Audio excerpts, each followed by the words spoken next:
शीतयुद्धीय राजनीति की कैद में भारत, इस कड़ी में आज के एपिसोड में हम लोग बातचीत करेंगे कि किस तरह से पूरे के पूरे शिक्षा जगत को, पाठ्यक्रम को और दूसरी चीज़ों को प्रभावित किया जा रहा है और क्यों किया जा रहा है।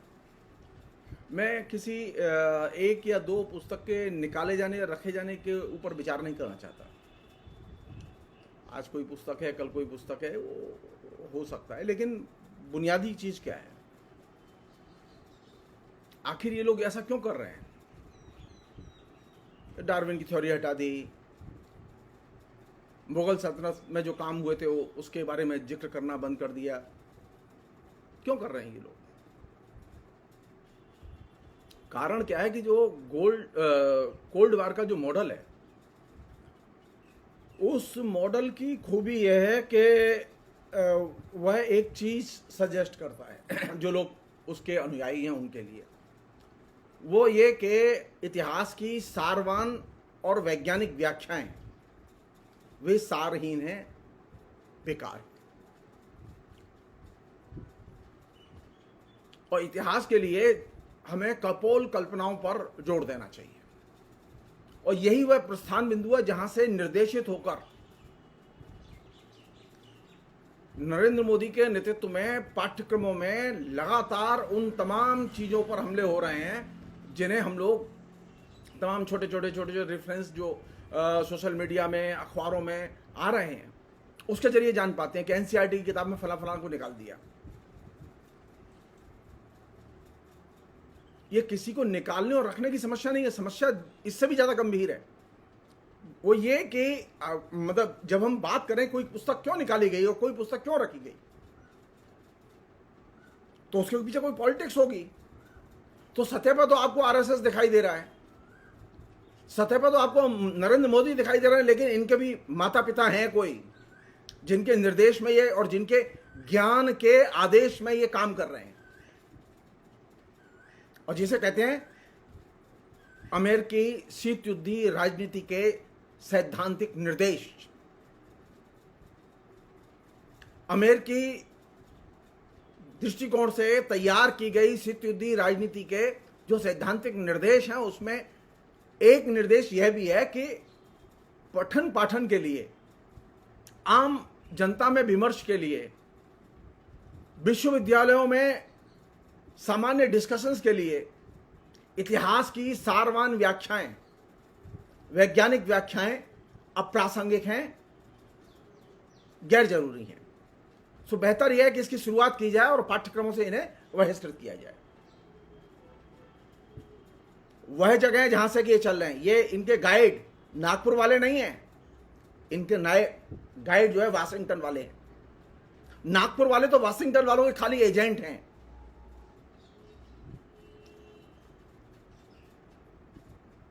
कोल्ड वार की पॉलिटिक्स का जो सैद्धांतिक मानक है वो इस बात पर जोर देता है कि अधिक से अधिक कपोल कल्पनाएं पढ़ाई जाएं और बताई जाएं, झूठी कहानियां और किस्से गढ़े जाएं और पढ़ाए जाएं इतिहास के बारे में।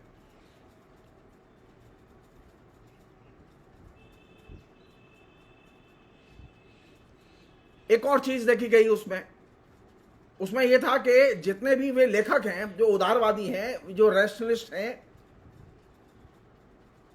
या समाजवादी विचारधारा से प्रभावित हैं, उनको खास तौर पर, जो धर्मनिरपेक्ष दृष्टिकोण से प्रभावित है, उनको खास तौर पर निशाना बनाया जाए।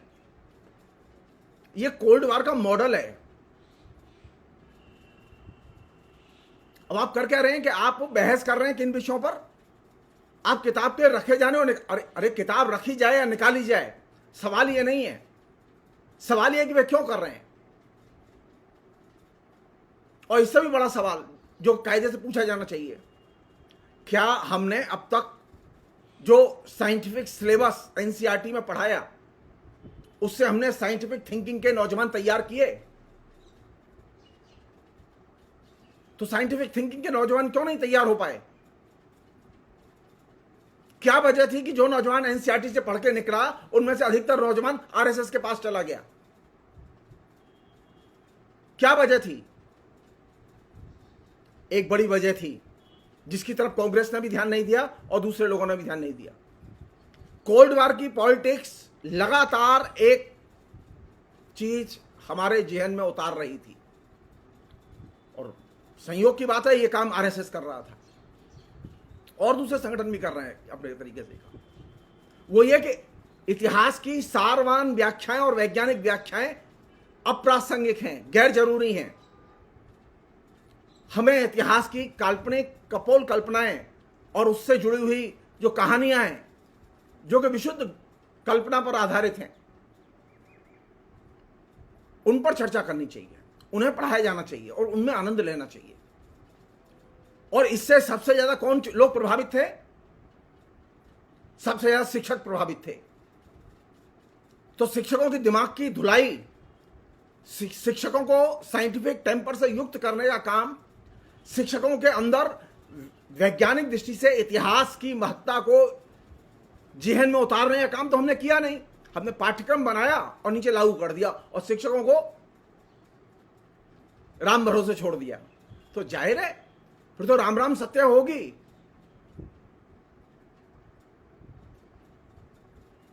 शिक्षा में सबसे महत्वपूर्ण इंस्ट्रूमेंट अगर विद्यार्थी है तो उससे भी ज्यादा महत्वपूर्ण इंस्ट्रूमेंट जो है वो शिक्षक है। तो शिक्षक को तो हमने ये बोध पैदा ही नहीं किया कि उसको ये समझ में आए कि इतिहास का मतलब है सारवान इतिहास, कपोल कल्पनाएं नहीं, किंवदंतियां नहीं। इतिहास का मतलब है वैज्ञानिक इतिहास। तो शिक्षक को तो हमने सिफारिश के आधार पर भर्ती किया, योग्यता के आधार पर भर्ती किया, लेकिन उसके अंदर हमने ये टेस्ट नहीं किया कि क्या उसके पास में इतिहास का वैज्ञानिक विवेक, इतिहास की वैज्ञानिक दृष्टि भी है। अगर शिक्षकों के पास इतिहास की वैज्ञानिक दृष्टि रही होती तो इतनी बड़ी संख्या में यूथ हर हर मोदी, घर घर मोदी करते हुए नहीं आता सामने। तो कोल्ड वॉर के जो इस आइडियोलॉजिकल हमले को हमने बहुत हल्के में लिया। सरकार के आने जाने और पाठ्यक्रम बनाने और नहीं बनाने के साथ संकुचित करके देखा। समस्या इससे भी बड़ी है। तो आप तो अमेरिका को डिस्कस नहीं करते, अमेरिका को टारगेट पर नहीं लाते, आप टारगेट पर लाते हैं आरएसएस को। आरएसएस को टारगेट पर रखिए, लेकिन आरएसएस के जो माता पिता हैं अमेरिका वाले, शीत युद्ध राजनीति वाले, उनको केंद्र में लाइए। एक अन्य चीज है,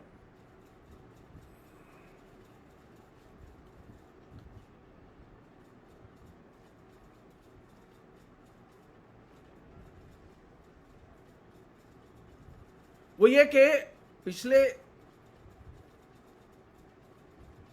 25-30 साल में, 30 साल में स्पेशली, एक काम बहुत तेजी से हुआ। वो काम क्या था?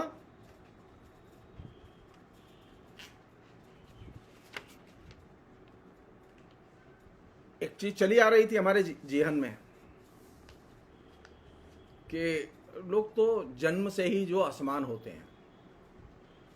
तो हमने क्या किया कि हमने संविधान में संशोधन किया और सबको समान अधिकार दिए और समान दृष्टिकोण से देखने का नजरिया दिया और एक संवैधानिक आधार दिया।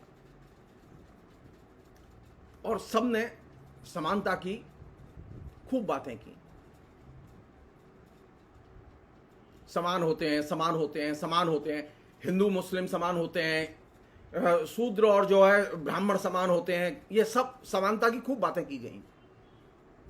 और इस समानता की बातों के क्रम में जो चीज छूट गई वो ये थी कि जो वास्तविक जीवन में असमानता थी वह हमारे हाथ से निकल गई।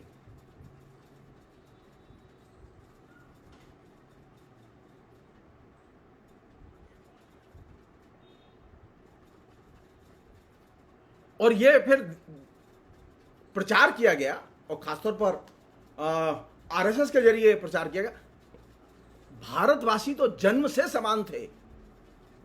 अब कर लो बहस। जब आपने समानतावादी डिस्कशन ओपन किया तो इसको टेक ऑफ किया किसने? आरएसएस ने। कि भारत तो एक ऐसा आदर्श देश है जहां के सब लोग समान थे, सब लोग हिंदू थे, कोई भेदभाव नहीं होता था।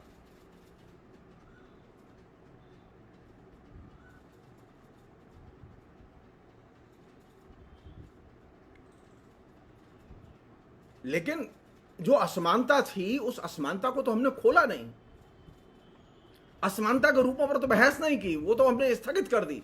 अब हम समानता की बहसों में लग गए। इसने क्या किया कि एक नए किस्म के सामाजिक ध्रुवीकरण को जन्म दिया।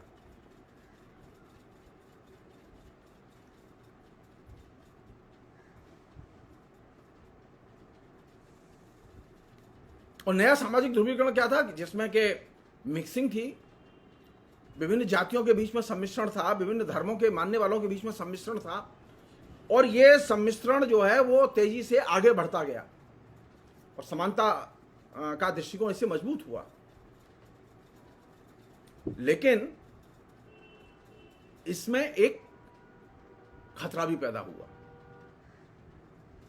वो खतरा क्या था कि जो मिश्रित ग्रुप तैयार हो रहे थे, जहां समानता की सबसे ज्यादा बातें हो रही थी, समानता के बारे में सबसे ज्यादा दावे किए जा रहे थे कि हम समान हैं, हम समान हैं, वहां सबसे अधिक मिलिटेंसी पैदा हुई।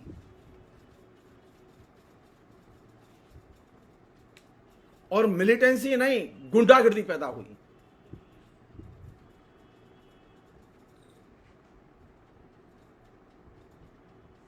मैं जातियों के नाम नहीं लेना चाहता, जो सब समान है, और सब समान की प्रक्रिया में जो सम्मिश्रण की प्रक्रिया शुरू हुई, उस सम्मिश्रण की प्रक्रिया का एक संस्कृतिकरण की प्रक्रिया में रूपांतरण होना जरूरी था, लेकिन उसका वहां रूपांतरण होके मिलिटेंसी में रूपांतरण हुआ। तो विभिन्न जो समुदाय उभर कर आए, उनमें तरह तरह की मिलिटेंसी के रूप, उग्रवादी रूप सामने आए। उनमें महिला ग्रुप भी है, उसमें दलितों के ग्रुप भी हैं, उसमें ब्राह्मणों के ग्रुप भी हैं। तो हमने ध्यान ही नहीं दिया कि ये समानता की धारणा एक स्टेज के बाद में संस्कृतिकरण की प्रक्रिया में दाखिल न होने की बजाय मिलिटेंसी की प्रक्रिया में दाखिल हो गई, और ये अपने आप में एक बहुत ही खतरनाक चीज थी। और इसने चारों तरफ पूरे देश में विभिन्न किस्म के मिलिटेंट ग्रुप तैयार किए। कुछ राजनीतिक थे, कुछ सांस्कृतिक थे, कुछ सामाजिक थे, और संयोग की बात थी कि इन सभी ग्रुपों में आरएसएस सक्रिय था।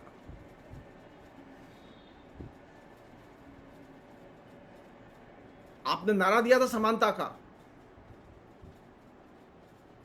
और विषमता को डिबेट के डिस्कशन से बेदखल कर दिया था।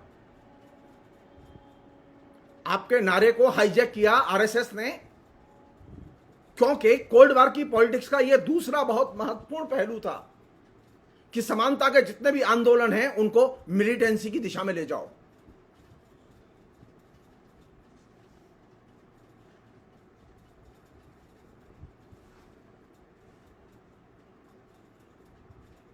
और जब उसे मिलिटेंसी की दिशा में ले जाएंगे तो जाहिर है कि क्राइम एसेंशियल है उसका हिस्सा।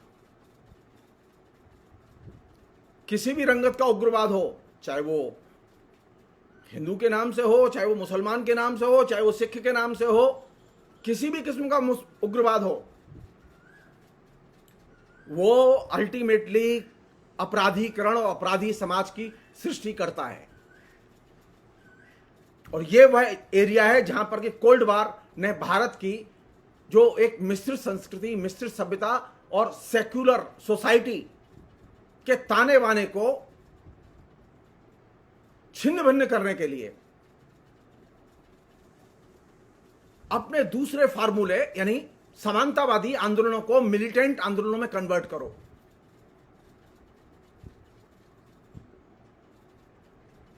जो लोग समानता की बात कर रहे थे वो सबसे ज्यादा मिलिटेंट थे, चाहे वो किसी भी बात के, वो भीम के पक्ष में हो या नीम के पक्ष में हो या करेला के पक्ष में हो या वो राम के पक्ष में हो, चाहे वो बलराम के पक्ष में हो, सब मिलिटेंट। मिलिटेंसी के अलावा कोई लैंग्वेज नहीं।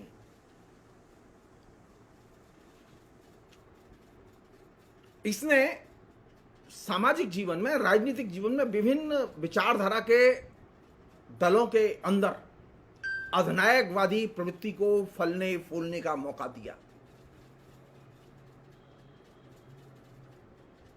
सबसे पहले इसकी अभिव्यक्ति मिलिटेंसी की बंगाल में हुई,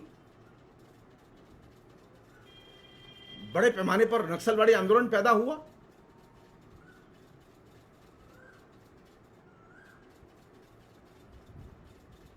और अधिनायकवाद की अभिव्यक्ति कहां हुई? कांग्रेस में हुई। और वही अधिनायकवाद जब 78 में जब लेफ्ट फ्रंट सत्ता में आया और 34 साल तक शासन में रहा, तो लेफ्ट फ्रंट में भी यह चीज दिखाई दी। वही मिलिटेंसी अब जब बीजेपी सत्ता में आई तो बीजेपी के यहां भी दिखाई दी। तो ये समानतावादी आधार पर निर्मित आंदोलन अल्टीमेटली भारत में मिलिटेंसी की दिशा ग्रहण करते हुए दिखाई दिए, जो कि कोल्ड वॉर की बहुत बड़ी सांस्कृतिक राजनीतिक उपलब्धि मानी जा सकती है। और इसको निर्मित करने में, इसके प्रति लड़ने में कौन लोग थे शामिल, कौन लोग नहीं थे, इनकी छानबीन की जानी चाहिए।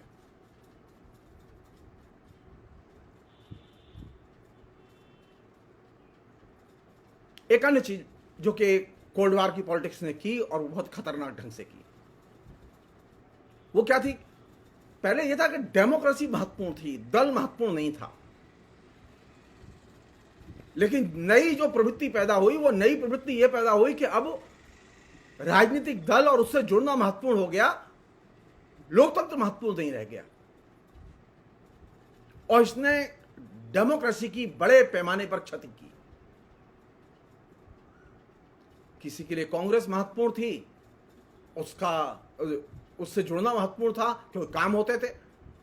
किसी के लिए सीपीएम महत्वपूर्ण थी क्योंकि उससे जुड़ना, वो काम कराने में मदद करता था।